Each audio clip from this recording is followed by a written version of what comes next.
Hoy vamos a hablar del rey Arturo, de quien algunos historiadores dicen que es un relato mitológico o legendario, más bien podríamos decir fantasioso, y otros dicen que es un personaje que realmente existió.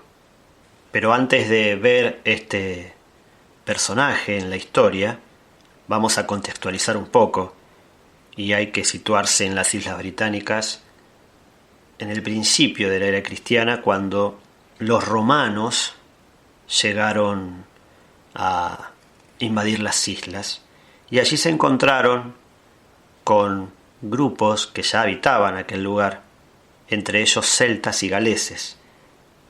A estos grupos que la habitaban los romanos les llamaban pretoris, porque se encontraban en las islas pretóricas.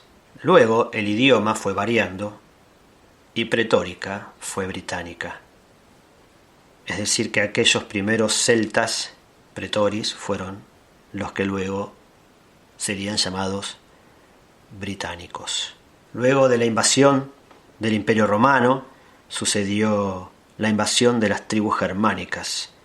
Hay que tener en cuenta que luego de que el Imperio Romano dominara cierta parte de la isla, hubo una asimilación, hubo tanto un sincretismo religioso, es decir, se tomó parte del cristianismo en una fusión con las creencias locales, también hubo una asimilación cultural. Podríamos decir que aquellos celtas se romanizaron.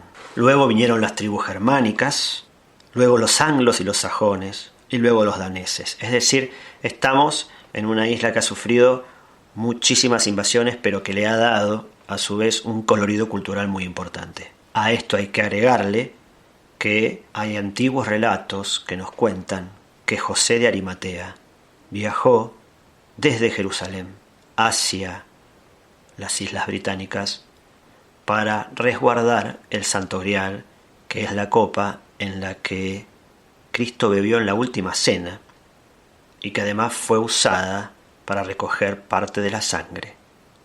Cuando un soldado romano llamado Longino, con una lanza, lo hiere en el costado a Cristo para poder provocarle la muerte y así ahorrarle el sufrimiento. Y José de Arimatea, con esa misma copa en la que Jesús había bebido la noche anterior, recoge parte de esa sangre. Es decir, que el grial es un recipiente que contuvo la sangre de Cristo. Sin embargo, la significación del grial va mucho más allá, pero del grial nos vamos a ocupar en otro momento. Volvamos ahora a la historia de Arturo. Aparentemente, nos cuentan los historiadores que un general de nombre Ambrosius Aurelianus, es decir, de estas tribus celtas ya asimiladas y romanizadas, luchó contra las tribus invasoras en favor de los britanos y los venció en el año 470 en una batalla triunfal que es relatada por el historiador Geoffrey Momont. Aquí es la primera aparición de Arturo en los libros de historia. Después habrá mucha polémica acerca de si Geoffrey Momont inventó la historia o no, pero no vamos a entrar en esa polémica. Lo importante es que nos ocupemos de otras cuestiones que podríamos decir que condimentan este relato, que podría ser histórico, pero fantástico a la vez. Y entonces tenemos que ver que en realidad no es un relato fantástico, sino un relato simbólico. Hay mucho simbolismo en las historias del rey Arturo. Por ejemplo, tenemos la espada, Excalibur. La espada en la Edad Media era mucho más que un arma. Era parte de la yoidad del caballero. Era además algo similar, algo luminoso, similar a lo que usaban las antiguas culturas cuando se sentían identificados con un animal, un tótem. Es decir, la espada simbolizaba la esencia del guerrero, esencia incorporada y a la vez separada. Por eso también tenía un nombre. Y Arturo es portador de la espada más importante. Aquel que la podía sacar de una piedra iba a ser el rey. Y entonces, en este simbolismo de aquel que puede sacar la espada nos está mostrando al arquetipo del rey, aquel que es digno de ser rey. También Arturo es una suerte de bisagra entre los reyes sabios y luego los reyes decadentes. Otro simbolismo lo encontramos en Merlín. Merlín es un druida y aquí queda confirmada la idea de los celtas cristianizados, pero que además utilizaban sus propias creencias. Los druidas, los ancianos sabios, estaban muy vinculados con la naturaleza. Y hay un momento en el relato que Merlín muere o es encarcelado en una montaña para siempre. Y esto nos demuestra que a partir de ahí la soledad de Arturo y la falta de sabiduría tiene que ver también con la pérdida del contacto con el mundo natural tal como lo concebían en la Edad Media. Un mundo natural completamente vivo, rodeado de seres elementales, hadas, elfos, etc., que después va a ir mutando hacia un mundo más racional. Es decir, la naturaleza deja de ser animada y pasa a ser objetivada mediante la razón. Algo muy notorio es la mesa redonda, que lo que viene a significar es que para el rey Arturo todos los que se sentaban a su mesa eran iguales. Él no estaba en la cabecera, puesto que no había cabecera.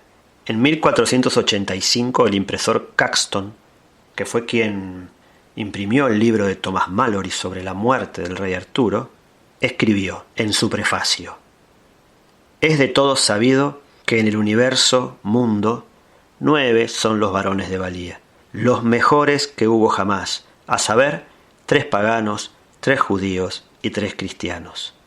Los 3 paganos fueron Héctor de Troya, Alejandro Magno y Julio César. Los 3 judíos, Josué, David y Judas Macabeo. Los 3 cristianos, el primero fue el noble Arturo, cuyos nobles hechos me propongo a transcribir en el presente libro, y lo siguen Carlomagno y Godofredo de Bouillon». Hay varios sucesos respecto del rey Arturo, porque en otras leyendas, como la leyenda del Perceval, aparece en Francia, pero su reino es mudable, es decir, se va desplazando. Y esto tiene cierta coincidencia histórica, ya que muchas veces los reyes británicos debieron emigrar hacia Francia debido a estas constantes invasiones que les relaté antes. Por eso el rey Arturo a veces reinó en Francia y a veces reinó en las Islas Británicas.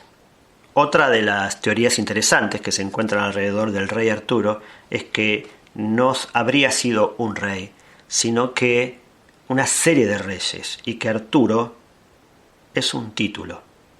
Hay una teoría que habla del origen latino del nombre Artorius, pero esta idea de que es un título se ajusta bien al nombre celta Art-Ur, que significa el gran oso o el guardián del oso. El oso es el poder espiritual que se enfrenta al poder terrenal, personificado como el jabalí por los celtas. Esta idea de que Art-Ur fuera un título y que fuera portado por varios reyes ayuda un poco a entender las diferencias en los relatos que fueron orales desde tiempos muy lejanos, quizás más de 700 u 800 años de la historia de Gran Bretaña. No habría sido un solo rey, sino varios, y tampoco una sola reina, sino varias, y tampoco un Lancelot, sino varios, los que fueron desencadenando esta historia. Y sobre el último, Arturo, estaría la historia de amor de Lancelot y Guinevere, en donde eso conduce a la muerte de Lancelot y de Arturo. Ya esto es una historia trágica y de amor que la podemos ubicar ya en el fin de la Edad Media, donde aparecen estas historias trágicas como Romeo y Julieta, como Romeo y Julieta en el Renacimiento, ¿no? Pero como Tristán e Iseo. Lancelot y Guinevere es otra de esas historias trágicas de amor de aquellos que quieren elegir el amor. Quizás uno de los problemas para interpretar la historia del rey Arturo sea que estamos mirando el pasado con los ojos del presente.